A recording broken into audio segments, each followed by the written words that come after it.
दोस्तों, प्रधानमंत्री जन धन योजना के बाद लगभग आज सभी का बैंक में अकाउंट है, लेकिन ज़्यादातर लोगों को नहीं पता कि बैंक में कितने प्रकार के अकाउंट ओपन करवाए जा सकते हैं और किस अकाउंट की क्या विशेषताएं हैं। आपने देखा होगा, जब हम बैंक में नया अकाउंट ओपन करवाने जाते हैं तो वहां पर हमें एक फॉर्म दिया जाता है।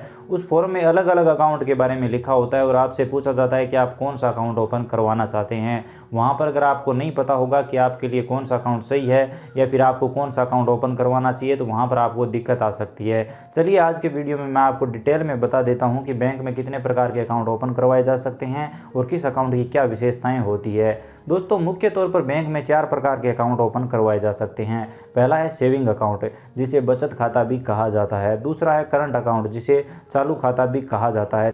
तीसरा है आवर्ती जमा खाता, जिसे रिकरिंग डिपॉजिट अकाउंट या फिर आरडी भी कहा जाता है। चौथा है सावधि जमा खाता, जिसे फिक्स डिपॉजिट अकाउंट या फिर एफडी भी कहा जाता है। तो मुख्यतः ये 4 अकाउंट बैंक में ओपन करवाए जा सकते हैं। पहले बात कर लेते हैं सेविंग अकाउंट की। सेविंग अकाउंट आम लोगों के लिए होता है और निजी लेन देन निपटाने के लिए इस अकाउंट को ओपन करवाया जा सकता है।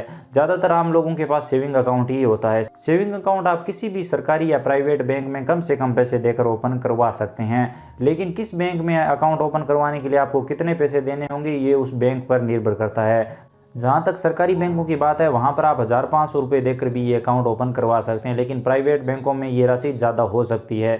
सेविंग अकाउंट में आपको debit card, chequebook, net banking इत्यादि सभी फैसिलिटीज़ दी जाती है। सेविंग अकाउंट की सबसे बड़ी दिक्कत ये है कि आपको आपके अकाउंट में एक निश्चित राशि रखनी पड़ती है। यानी कि अगर आप सरकारी बैंक में अकाउंट ओपन करवाते हैं तो आपको 1000 या 500 रुपये बैंक में रखने पड़ेंगे। वहीं प्राइवेट बैंकों की बात करें तो आपको 5000 से लेकर 25,000 रुपये तक रखने पड़ सकते हैं। अगर आप अपने खाते में ये मिनिमम अमाउंट नहीं रखते हैं तो बैंक की तरफ से आप पर पेनल्टी लगाई जाती है और ज़्यादातर बैंकों में तो आप ये पैसे निकाल भी नहीं सकते। यानी कि 500 रुपये खाते में रहेंगे तो वो रहेंगे, आप वो निकाल नहीं पाएंगे। सेविंग अकाउंट में आप जितनी बार चाहें उतनी बार महीने में पैसे जमा करवा सकते हैं, इस पर कोई भी लिमिट नहीं है, लेकिन पैसे निकालने पर लिमिट जरूर है। जैसे एक दिन में आप 5 से ज़्यादा बार पैसे नहीं निकाल सकते, 50 रुपये से कम आप अपने अकाउंट से नहीं निकाल सकते। इसके साथ ही सेविंग अकाउंट का जो डेबिट कार्ड होता है उससे आप महीने में 30 से ज़्यादा ट्रांजेक्शन नहीं कर सकते, यानी 30 से ज़्यादा बार पैसे नहीं निकाल सकते। तो ये कुछ प्रॉब्लम है सेविंग अकाउंट की। सेविंग अकाउंट की विशेषताओं में एक विशेषता ये भी है कि सेविंग अकाउंट में आपको ब्याज दिया जाता है। आपके खाते में जितने भी पैसे होंगे उन पैसों पर आपको ब्याज मिलेगा।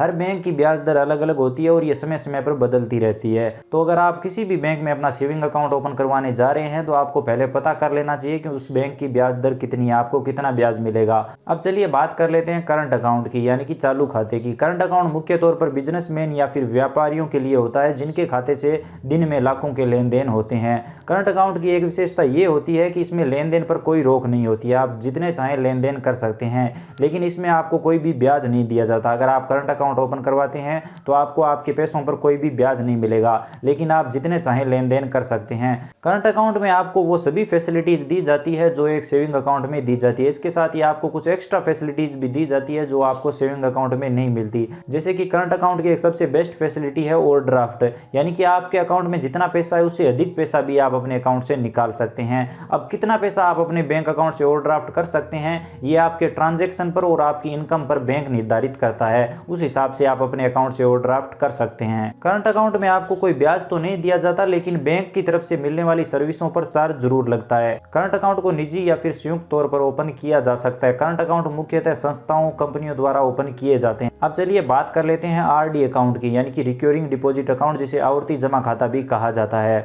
आरडी अकाउंट उन लोगों के लिए होता है जो एक निश्चित राशि निश्चित समय के लिए जमा करवाना चाहते हैं, क्योंकि इस खाते पर अच्छा ब्याज दिया जाता है।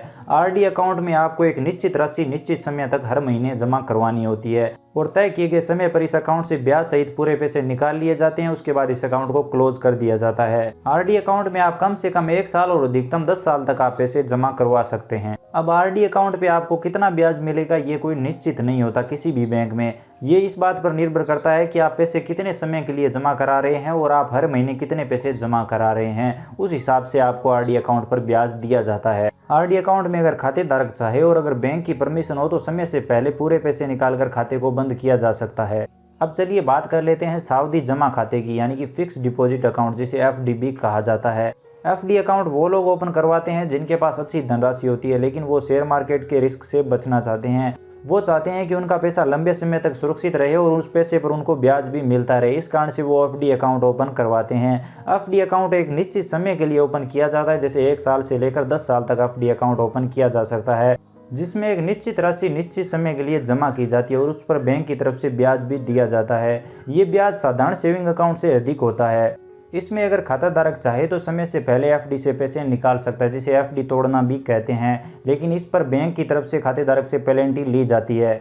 यानी कि आपने एक निश्चित समय के लिए एफडी करवाई है, उसके बाद अगर आपको बीच में पैसों की ज़रूरत पड़ती है और उस समय से पहले अगर आप पैसे निकालना चाहते हैं तो बैंक को आपको एक पेनल्टी देनी पड़ेगी। उसके बाद आप वो सारे पैसे निकाल सकते हैं जो आपने एफडी के लिए जमा किए हैं।